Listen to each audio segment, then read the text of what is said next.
नमस्कार। मुद्दा तो है में आपका स्वागत है। मैं हूं आपके साथ ब्रजेश चौक से। आज मुद्दा है घटिया पर घमासान।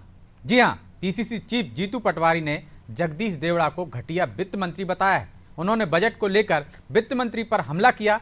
पटवारी ने कैग रिपोर्ट का हवाला देते हुए वित्त मंत्री के लिए अपशब्द का इस्तेमाल किए। अब उनके इस बयान पर सियासी घमासान छिड़ गया है। बीजेपी नेताओं का कहना है कि जीतू पटवारी जगदीश देवड़ा के पैरों की धूल भी नहीं है। हालांकि अब सवाल यह है कि क्या पीसीसी चीफ अपनी मर्यादा लांघ गए?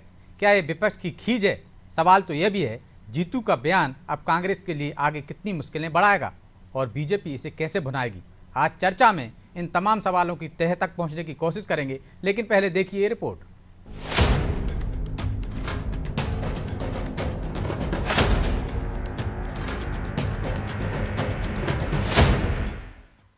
सीएजी ने सरकार को कहा कि ये जो वित्त मंत्री है घटिया वित्त मंत्री है। अब इस बयान को विपक्ष की खींच कहें, झल्लाहट कहें या फिर कुछ और, लेकिन इतना जरूर है कि पीसीसी चीफ के ये बोल अब उनकी और पार्टी की मुश्किलें बढ़ा सकते हैं। सीएजी की रिपोर्ट का हवाला देते हुए जीतू ने वित्त मंत्री के लिए जिन अपशब्दों का इस्तेमाल किया, उस पर सियासी बखेड़ा खड़ा हो गया। कहा जा रहा है कि बजट सत्र में विपक्ष सरकार पर दबाव नहीं बना सकी, लिहाजा जीतू पटवारी इस तरह के बयान देकर अपनी खींच निकाल रहे हैं। हालांकि जीतू पटवारी कह रहे हैं कि वो वित्त मंत्री को घटिया नहीं बोल रहे, ऐसा तो सीएजी की रिपोर्ट में कहा गया है। सीएजी की जो रिपोर्ट आई अभी 3 दिन पहले, उसमें कहा गया कि 23-24 का जो बजट है उसके अंतर्गत इस सरकार ने जो निर्णय लिए, जो प्रावधान किए, बढ़ा के किए, खर्चा 64% किया और घटिया प्रबंधन के अनुसार पूरी व्यवस्था जमाई। मतलब एक वित्त मंत्री को हमारी सीएजी की रिपोर्ट ने ये कहा कि ये घटिया वित्त मंत्री है। मेरा आरोप नहीं है। जीतू पटवारी ने बजट पर सरकार को घेरने की कोशिश की, लेकिन अब उनके कड़वे बोल पर बीजेपी हमलावर है। कैबिनेट मंत्री प्रहलाद पटेल ने पटवारी पर जोरदार प्रहार करते हुए कहा कि जीतू पटवारी जगदीश देवड़ा के पैरों की धूल भी नहीं और उनके वरिष्ठ नेताओं को भी संसदीय भाषा का ज्ञान नहीं, इसलिए जीतू पटवारी से क्या ही उम्मीद की जाए। कांग्रेस के अध्यक्ष को ये बात जरूर कहूंगा कि संसदीय भाषा का प्रयोग करना सीख लें। वैसे मैं अपेक्षा इसलिए नहीं करता कि उनके नेता के भी वही हाल है जो जीतू पटवारी के हैं। जगदीश देवड़ा की पैरों की धूल नहीं है जीतू पटवारी। उनका जो विधानसभा का कार्यकाल है और एक दलित के बारे में ऐसी टिप्पणियां करने का दुस्साहस करना, ये जीतू पटवारी को महंगा पड़ेगा। विपक्ष की झंझलाहट अब उनके बयानों से झलक रही है। शायद विपक्ष ने सड़क से लेकर सदन तक प्रदेश सरकार को घेरने की जो कोशिश की थी, उसमें बीजेपी ने उसे कामयाब नहीं होने दिया और विपक्ष के हर सवाल का जोरदार जवाब दिया। नतीजा ये है कि अब वो सीएजी की रिपोर्ट में कही बात को अपने तरीके से पेश कर रही है और अपनी झल्लाहट को कुछ इस तरह के बयान देकर निकाल रही है, जिस पर अब सियासी संग्राम छिड़ चुका है। ब्यूरो रिपोर्ट, अनादि टीवी।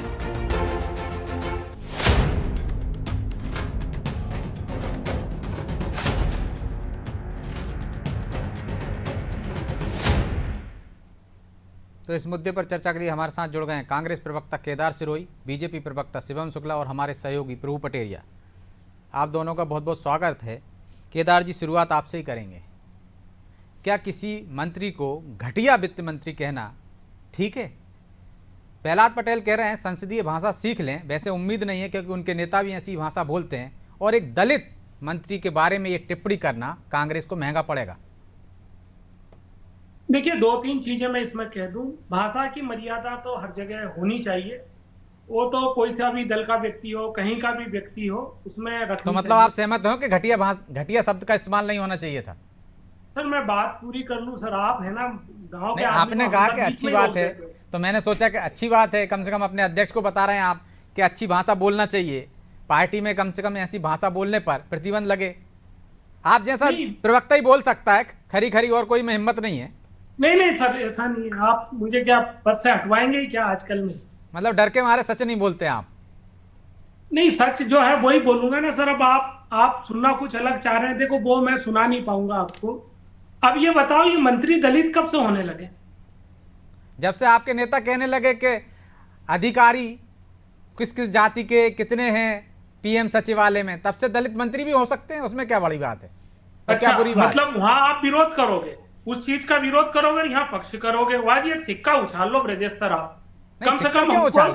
मैं तो कह रहा हूँ जब आप करोगे बात तो फिर ऐसी बात भी होगी। भाई वो तो नहीं कर रहे ना, जब आपने शुरुआत की ना। नहीं सुनिए सर, सुन तो लीजिए सर, आपने मुझसे सवाल कहा था तो मैंने आपको कह दिया कि इस वजह से ये भी हो सकते हैं। नहीं करती, अब उनके लिए वो मिनिस्टर दलित हो गए। वाह जी। अब सवाल देखिए, इस पे आइए मेन मुद्दे पे। ये देखिए, जब गरीबी होती है ना तो आटा गीला हो ही जाता। देखिए केदार जी, ये उनकी बात नहीं है। जब आप अपना प्रतिपक्ष का नेता खड़ा करते हैं तो आप दलित कहते हैं, यदि उनने कहा तो आपको अब मिर्ची लग रही है। भाई शुरुआत भी तो आप ही कर रहे हैं। तो यही तो सबसे बड़े दलित नेता को प्रोटेम स्पीकर नहीं बनाया। नहीं, सब जगह ये चीजें माने। जब उनकी मतलब उनकी बातें ये है कि अच्छा उनका और खराब कांग्रेस का, क्योंकि अभी हमारे गरीबी के दिन चल रहे हैं ना लोकतंत्र में, हमारे पास अभी संख्या बल कम है, तो अर्थ का अभी तो ऐसा लग रहा है कि लिया जाएगा। जीते आप ही हैं, पूरे देश में ऐसा जोश है कांग्रेस में। आप क्यों इतने निराश हो रहे केदार जी? जोश ऐसा है, जीते आप ही हैं। निराश तो कांग्रेस कभी न थी न होगी क्या? ये तो यूनिवर्सल पार्टी है और यहाँ के लोग भी यूनिवर्सल। सवाल देखिए, आज ये शब्द पकड़ लिया, भारतीय जनता पार्टी हमेशा अच्छा है शब्द पकड़ती है। इनके लोग क्या पूरी, मैं खुल के कह रहा हूं, हम लोगों को जब भी कोई बात रखे तो हमको थोड़ा सा मर्यादित रखना चाहिए। हम लोगों में थोड़ा सा व्यवहार है। उन्होंने जो कहा, उन्होंने वो जो केक की रिपोर्ट आई उसके ऊपर कहा कि मिसमैनेजमेंट, घटिया वित्त मंत्री नहीं कहा। देखिए केदार जी, घटिया वित्त मंत्री नहीं कहा कैग ने, घटिया प्रबंधन कहा। कुप्रबंधन भी कह सकते हो आप उसको। अजी मैं वही कह रहा हूं सर कि मैं अंग्रेजी में कह दूं, बात बराबर है, बस अर्थ का अनर्थ है। आप क्या उस पे भारतीय जनता पार्टी ये सफाई दे पाएगी कि जो मध्य प्रदेश का वित्तीय प्रबंधन, मैं कुप्रबंधन है, आपकी भाषा बोल रहा हूं मैं, जो कुप्रबंधन है इसके लिए कौन जिम्मेदार होगा? इसके लिए जिम्मेदारी भाजपा लेगी क्या? और क्या इस तरह के कुप्रबंधनों पर बात करना गलत है क्या? बिल्कुल गलत नहीं है। वो तो भाषा पे हम आपत्ति कर रहे हैं ना, भाषा पर ही वो आपत्ति कर रहे हैं। बात करने पे कौन आपत्ति कर रहा है महाराज? सब यही कह रहे हैं ना, घटिया एक मंत्री के बारे में ये कहना गलत है। आप कह दो कहाँ ये गलत है, हमारे नेता से गलती हो गई, इतना सा कहना है आपको। देखिए, उन्होंने केक का कहा घटिया प्रबंधन का, ये तो करप्शन। आपको डबल से सुना दूं क्या मैं आपको? उन्होंने कहा है। अरे सर याद है, अक्षर से याद है सर। दिमाग देसी घी खाते हैं ना सर भैंस का, इसलिए पूरी बात ठीक ठाक ही बैठती है दिमाग में। सवाल ये बताइए आप मुझे, इन्होंने कमलनाथ जी को करप्शन नाथ कहते हैं कि नहीं कहते हैं? ये संसदीय भाषा है। दिग्विजय सिंह जी को किस लेवल पर ये बोलते हैं? ये क्या संसदीय भाषा है? क्या राहुल गांधी जी को ये जो बोलते हैं वो संसदीय भाषा है? आप बता दीजिए, अगर वो हो तो ठीक है। लेकिन आप ऐसे चुनाव के कोर्ट करेंगे तो बहुत सारे निकले आएंगे फिर। अरे सामान्य दिनों में, अभी चर्चा में ही आप देख लेना, 5-10 अशोभनीय शब्दों का यहाँ पर अभी बौछार हो जाएगा। सवाल ये है सर, चर्चा तो अच्छी की आपने, बहुत अच्छा सब्जेक्ट पकड़ के लाए सर। चर्चा अगर इसमें ये होती कि आखिर ये आरोप क्यों लगाने पड़े, ठीक, ये मध्य प्रदेश के लिए क्या अच्छा है? क्या केक की रिपोर्ट में मध्य प्रदेश के प्रबंधन के ऊपर प्रश्न चिन्ह खड़े होने अच्छी बात है? अगर ये अच्छी बात हमेशा होते हैं ना केदार जी, इस पर आपत्ति किसने उठाई? हम तो शब्दों की बात कर रहे हैं, शब्दों में तो मर्यादा होनी चाहिए, या ये आपकी खींच है? चलिए मैं जवाब लेता हूं शिवम जी से, जो उन्होंने ही कहा, मेरे शब्द नहीं है कि खींच हो सकती है आप लोगों की, इस पर भी आऊंगा मैं आपके पास। शिवम जी वो कह रहे हैं पर उपदेश कुशल बहु तेरे, दूसरों को तो उपदेश दे रहे हो। आप कहते हो करप्शन नाथ, हारे हुए पटवारी, तमाम तरह की एक तरह से आप भी उन पर आरोप लगाते हो, ऐसे शब्दों का उपयोग करते हो। तो संसदीय भाषा तो आपको भी सीखनी चाहिए। देखिए ब्रिजेश जी, जो सबसे महत्वपूर्ण चीज है, एक अंग्रेजी की मुझे सूक्ति याद आ रही है कि when the clown enters the palace, the clown doesn't become the king, instead the palace becomes the circus। कुछ वही हाल जीतू पटवारी जी के साथ है। उनके अध्यक्ष बनने के बाद वो एक जो विपक्ष का नेता अथवा जो मध्य प्रदेश में कांग्रेस के अध्यक्ष के रूप में उनकी ताजपोशी होने के पश्चात जो एक पूरा उनके अंदर कलीवर दिखना चाहिए था वह तो नजर नहीं आया। उल्टे उन्होंने पूरी पीसीसी को सर्कस जरूर बना दिया है। तो स्वाभाविक तौर पर जीतू पटवारी जिस मनोवृत्ति और मानसिकता से ग्रसित नेता है, इसका हमें उदाहरण तभी देखने को मिल गया था जब एक बार राज्यपाल का अभिभाषण सदन में होना था और जीतू पटवारी ने अपनी पार्टी से बगैर परामर्श लिए एकला चलो की नीति अपनाते हुए उसका बहिष्कार करने की बात करती थी। तब कमलनाथ जी ने उनको फटकार लगाई थी। लेकिन चूंकि आज कांग्रेस के पास उन सीनियर नेताओं का अभाव है, जिस प्रकार से कांग्रेस के नेतृत्व ने एक बंदर को तलवार पकड़ा दिया, तो स्वाभाविक तौर पर अजय सिंह राहुल हो, विवेक तनखा जी हो या इस प्रकार से दिग्विजय सिंह हो, लेकिन अरुण यादव हो, यह तमाम ठीक है, या किसी भी सूरत आपको उनके एक शब्द पर आपत्ति है, ये वो विपक्ष में नेता उतारते हैं आपके खिलाफ, तो आप भी कहते हो दलित कार्ड खेल रहे हैं। सुनिए तो बंदर के हाथ में तलवार, ये आप इस तरह की भाषा आपके नेता भी बोलते हैं ना, और पैरों की धूल तक नहीं है, ये भी कौन सा अच्छा शब्द है? नहीं, देखिए स्पष्ट रूप से आप इस चीज को ब्रजेश जी समझ लीजिए। जगदीश देवड़ा जी का आप राजनीतिक अनुभव देखिए, अपने जीवन में कम से कम 8 से 9 चुनाव वह जीत चुके हैं। लंबे अरसे से मध्य प्रदेश के मंत्री के रूप में मध्य प्रदेश को विकास के पथ पर आगे ले जाने वाले नेता है। दलित समुदाय से आने के बावजूद बताइए कैसे संघर्षों से वो आगे आए होंगे। उन तमाम चीजों की जब आप तुलना जीतू पटवारी के राजनीतिक कद से करेंगे तो आप कहां उनके पैरों की धूल जीतू पटवारी वास्तविकता में नहीं साबित हो पाएंगे। यह तो पूरा प्रदेश जानता है, इसमें कोई दो राय नहीं है। जीतू पटवारी जी किस वजह पर आज उस पद पर है, सिर्फ और सिर्फ राहुल गांधी का नजदीकी मतलब किसी मंत्री के बारे में बोलेंगे तो आपको वो दलित दिखेगा, ओबीसी दिखेगा, वो दिखेगा, आपको अनुसूचित जाति का दिखेगा, जनजाति का दिखेगा, आदिवासी दिखेगा, अल्पसंख्यक दिखेगा। ब्रजेश जी, हमारी पार्टी का मानना है कि हम किसी भी व्यक्ति को जातिगत समूहों में बांट करके नहीं देखते हैं। लेकिन पटेल तो कह रहे हैं कि दलित नेता का अपमान है, भुगतना पड़ेगा कांग्रेस को। नहीं, हम सबकी एक अपनी अस्मिता है, अपनी एक पहचान है, हम सबका अपना बैकग्राउंड है, जिन संघर्षों से हम आगे आए हैं। तो स्वाभाविक तौर पर राजनीतिक मर्यादाओं को लागते हुए कभी उस बैकग्राउंड का अपमान नहीं किया जाना चाहिए। जब घटिया जैसे शब्दों का प्रयोग होता है, कैसे एक नेता प्रतिपक्ष या फिर प्रदेश कांग्रेस के अध्यक्ष जैसे महंगी पदों पर बैठे हुए लोग अपने राजनीतिक प्रतिद्वंदियों के लिए किस स्तर की भाषा शैली का प्रयोग कर रहे हैं, यह तो सोचने वाला विषय है। जगदीश देवड़ा जी वही वित्त मंत्री हैं, उन्हीं के नेतृत्व में मध्य प्रदेश और में कर्ज और जीएसडीपी है जो विषय यह लोग उठा रहे हैं, उसके बीच जो रेशियो था लगभग 32% के आसपास था, उसको घटा करके 27 पर लाए। इस दौरान हमारा कैपिटल एक्सपेंडिचर बढ़ा, तो कैग रिपोर्ट गलत है, की तमाम योजनाएं बढ़ी, लेकिन इसके बावजूद भी कर्ज और जो जीडीपी है उसके बीच का घाटा हमने बांटने का प्रयास किया। हमने पूरी तरीके से समाप्त नहीं किया, लेकिन हमें कितनी दयनीय स्थिति में पूरी अर्थव्यवस्था मिली थी, उसके बावजूद हमने मध्य प्रदेश में प्रतिक्रिया। लेकिन शिवम जी, फिर कैग की रिपोर्ट गलत है। वो कह रहे हैं कि रिव्यू कर रणनीति बनाए और उधार लेने की जगह राजस्व बढ़ाने पर ध्यान दें। देखिए, कैग जैसे जो संस्थान है वह सरकार को लगातार नीतिगत सुझाव देते रहते हैं। स्वाभाविक तौर पर हम विचार तो कर ही रहे हैं कि कैसे और ज्यादा अपनी आय के स्रोतों को बढ़ाया जाए। हमारा वर्तमान वर्ष में अगर हम टैक्स जनता के ऊपर अतिरिक्त नहीं लाना चाहते, भी बजट आया हमने जनता के ऊपर 1 रुपए का भी कोई एक्स्ट्रा टैक्स नहीं लगाया, तो उस स्थिति में हमारा, लेकिन उसके बावजूद भी लगभग 13% के आसपास जो रेवेन्यू कलेक्शन है वह बढ़ा है। तो और क्या साधन हो सकते हैं, केदार जी कुछ कह रहे हैं की जा सकती है, या तो सरकार निरंतर विचार कर रहे हैं। जी केदार जी, जी वो मनमोहन सिंह जी को जानते होंगे सर आप? पूरा देश जानता है, दुनिया भी जानती है, ऐसे सवाल क्यों कर रहे हैं आप? भूल गए क्या कांग्रेस ये करता हूं कि जो नीचे जड़ से आएंगे ना सर, नींव भरते हुए तो बिल्डिंग ठीक ठाक बनेगी। उनको ये लोग क्या बोलते थे जब प्रधानमंत्री थे?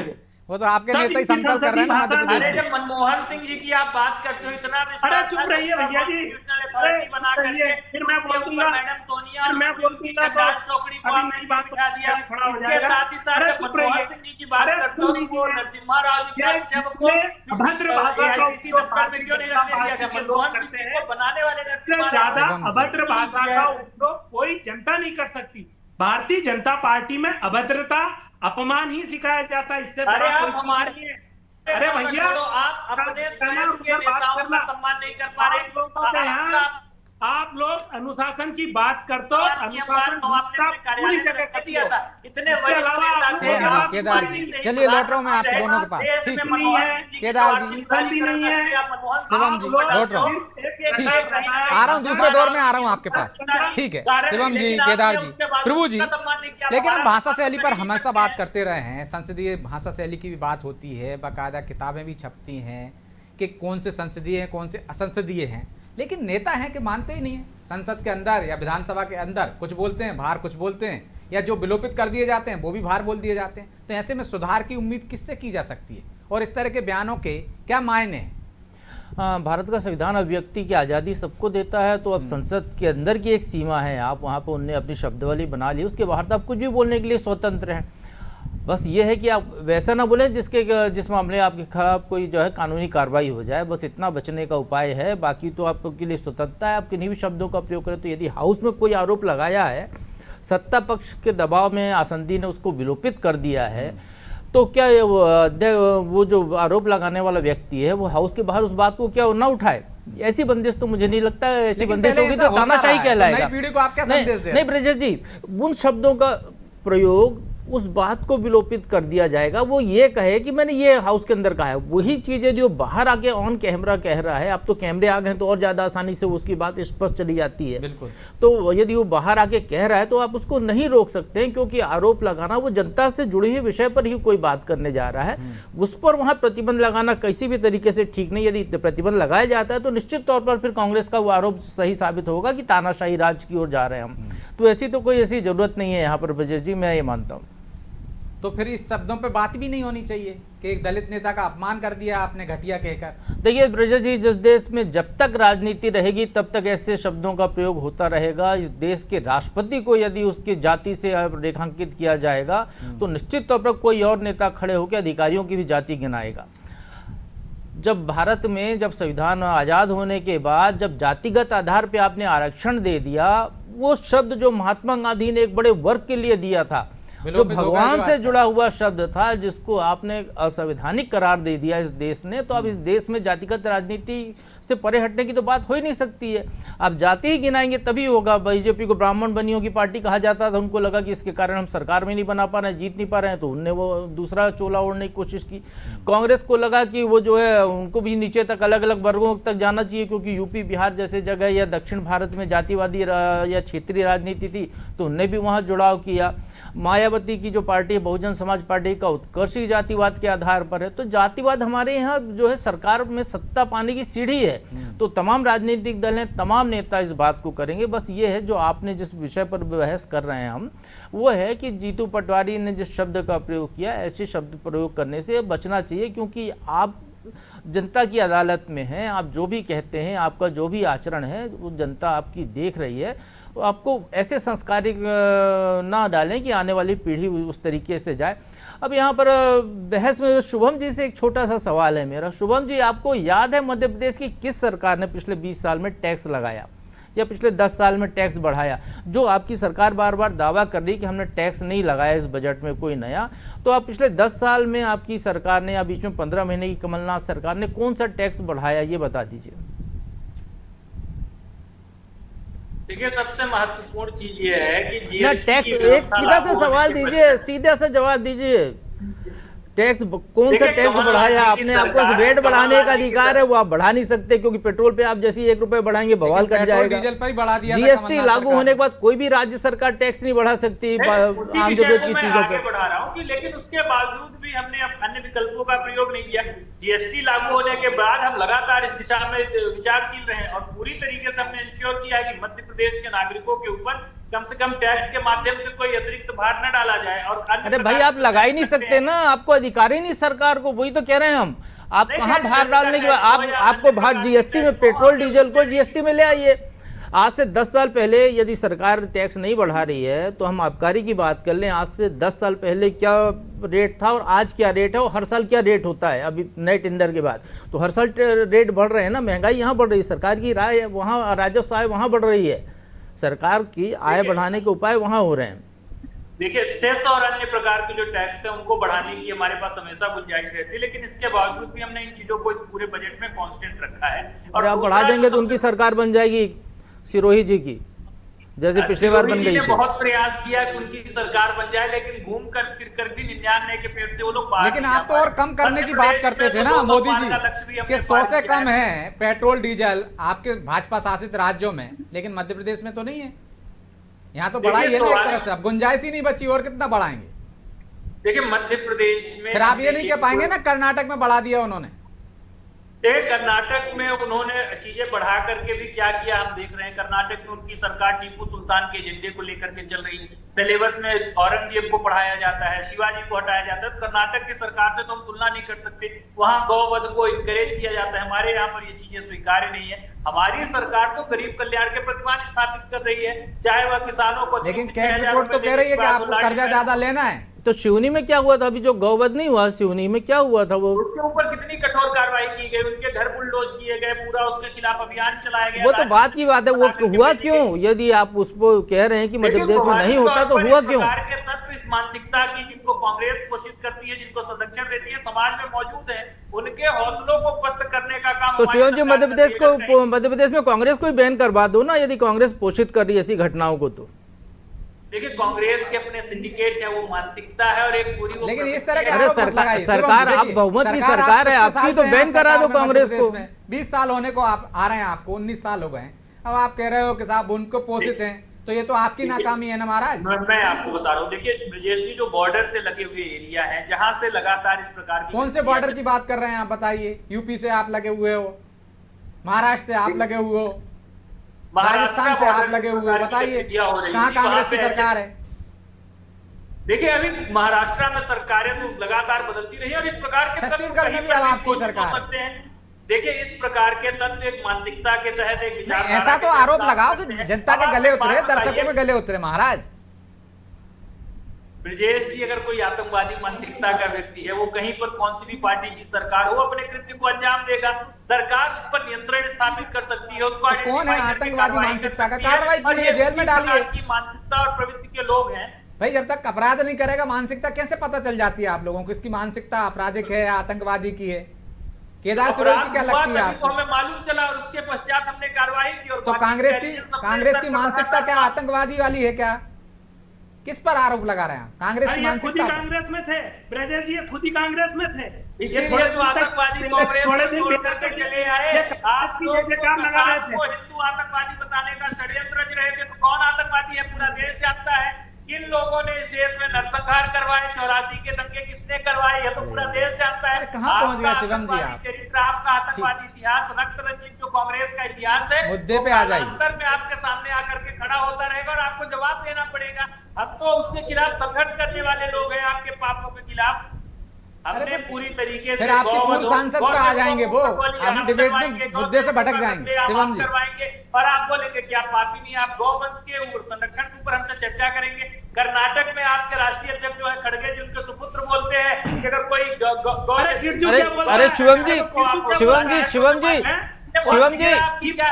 जी मैं बताता हूँ आपको, सुनिए। अभी जो कल विधेयक आया था, जो गौवंश वाला चर्चा हुई, जिसको पारित की, अच्छी बात है। इसी मध्य प्रदेश की विधानसभा में एक कांग्रेस के विधायक, भोपाल के ही विधायक थे, वो एक संकल्प लेकर आए थे कि गाय की, यदि गौ माता की यदि मृत्यु होती है तो उनको जो है बराबरी से दफन किया जाए, उनके अंतिम संस्कार का प्रबंध किया जाए। तो तमाम बीजेपी के विधायकों ने एक सुर में उस संकल्प का विरोध करके उसको गिरा दिया था। ये आपकी जानकारी में है? क्यों किया ऐसा भाई बीजेपी वालों ने? गौ माता की हम पूजा करते हैं, तो फिर उसके बाद क्योंकि ये संकल्प लाने का अधिकार बीजेपी के पास ही है, उनके पास नहीं है ना। देखिए, कोई गाय जब मृत हो जाती है, सामान्य परिस्थितियों में उनका जो काल कवलित होती है, तो स्वाभाविक तौर पर उसकी एक पूरी हमारे भारतीय समाज में एक परंपरा रही है, एक वर्ग है जो उस प्रकार की गतिविधियों। अरे साहब, आपके पड़ोस में बैरसिया गए थे पिछली बार, जो गायों के साथ क्या हुआ था? कितनी मरी पड़ी मिली थी, कितनी बदबू आ रही थी। कौन सी प्रक्रिया है आपकी? उस पूरी गौशाला के ऊपर कार्रवाई की गई, लोगों अभी भी चल रही है। अभी वो चरने गई थी, वो लौटी नहीं, 5 दिन हो गए जो गाय चरने गई थी ना अभी भोपाल की। चलवाने का पाप नहीं किया हमने, गौ मांस खाने वालों को संरक्षण देने का पाप नहीं किया। यह चीजें भारतीय जनता पार्टी की सरकार में स्वीकार्य नहीं है। चलिए, समय नहीं है, केदार जी से जवाब ले लेते हैं। केदार जी, जब दलित नेताओं की बात होगी, इस तरह के घटिया शब्दों का उपयोग होगा, तो फिर आप किसी को दोषी नहीं ठहरा सकते हो। जो प्रभु जी ने कहा कि इस तरह के शब्दावली प्रयोग नहीं करना चाहिए, तो कहीं से तो सुधार हो। जब आप उन पर आरोप लगाते हो तो अपने घर से पहले शुरुआत कर दीजिए। नहीं, ये तो ब्रजेश जी मैंने शुरू में ही कह दिया था कि हम लोगों को थोड़ा सा, क्योंकि भारतीय जनता पार्टी के पास बात का बवंडर बनाने का तो केदार जी आप भी शिवम जी का रास्ता अपनाओ ना, इसी बात पे एक चिट्ठी लिखो कि शब्द से असहमत हूं मैं और मैं कांग्रेस में नहीं रह सकता, यदि वो अपने माफी मांगे, नहीं तो आप बीजेपी में आ जाओ, शिवम जी ले लेंगे आप। अभी तो राहुल गांधी का भाषण सुना था हमने, उन्होंने कहा किसी ने एक गाल पे थप्पड़ मारा तो दूसरा कर देते हैं। देखिए मैं यही कह रहा हूं कि भारतीय और जनता राहुल गांधी के लोग अभी बताया गाय कि पे इतनी क्राइस्ट ने बयानबाजी कर रहे हैं। पड़े तो दूसरा ले आओ। गांधी जी के कथन को उसने क्राइस्ट पे डाल दिया।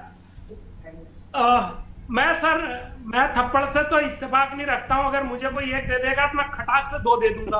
अरे तो आप अपने नेता का विरोध कर रहे हैं, आप अपने नेता की तो अरे कम से कम वो सुन लो। छोड़िए नेता का, गांधी जी की सुन लो, अपने नेता की सुन लो।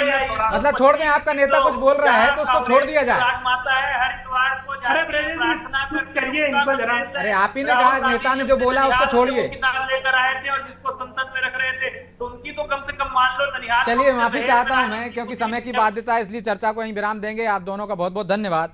तो निश्चित तौर पर शब्दावली पर ध्यान देना चाहिए, क्योंकि आपका अनुसरण करते हैं, आप नई पीढ़ी को क्या सिखाने वाले हैं। तो नेताओं को तौल मोल कर बोलना चाहिए। यदि बोलेंगे और विरोध करेंगे, शब्दों के साथ करेंगे, पहले के नेता भी करते रहे हैं, तो उसका भी जनता में असर होता है। क्या हेडलाइन के लिए ऐसे शब्दों का उपयोग किया जाता है? तो उससे बचना होगा नेताओं को, ताकि जनता में एक अच्छा मैसेज दे सकें। बहरहाल मुद्दा तो है, मैं इतना ही, मुझे दीजिए इजाजत और आप देखते रहिए अनादि टीवी। नमस्कार।